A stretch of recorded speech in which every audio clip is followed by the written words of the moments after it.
Bien que l'ultime limite soit l'espace lointain, on en sait déjà plus sur les orbites d'étoiles autour d'un trou noir supermassif au centre de la Voie lactée que sur le comportement des calmars géants et autres créatures qui vivent en profondeur dans les océans ici, chez nous.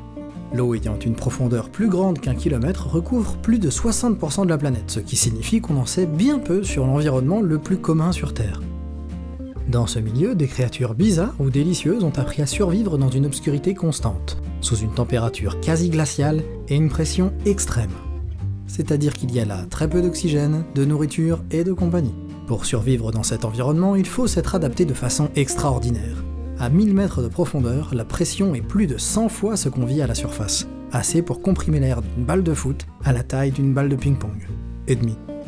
Contrairement à la plupart des autres poissons, ceux qui vivent dans ces profondeurs ne possèdent pas de cavités remplies de gaz, comme les vessies natatoires, qui s'effondreraient sous l'effet de la pression extrême.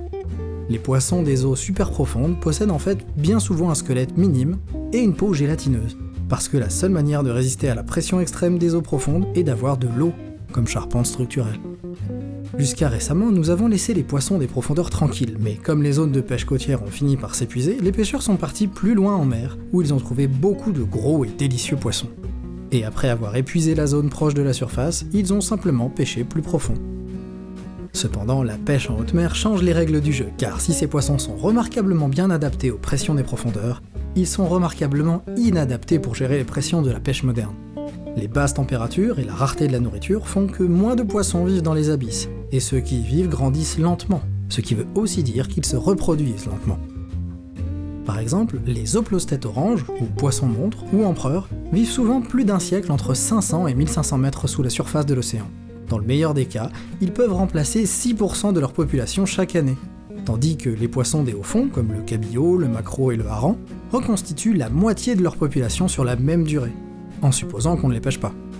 Lorsque la pêche de l'empereur de façon commerciale démarra dans les années 80, la prise était incroyablement bonne, mais en 25 ans, la plupart des filets remontèrent vides. Quand on y pense, on est essentiellement en train de faire une extraction minière avec les océans, ce qui veut dire que c'est éprouvant à la fois pour les empereurs et les autres habitants délicieux des profondeurs, qui croissent lentement. Il en va de même pour les pêcheurs qui en dépendent pour vivre. Si on pouvait apprendre à récolter les poissons au même rythme que leur taux de remplacement, cela serait bénéfique pour les poissons, les pêcheurs et pour notre cuisine future.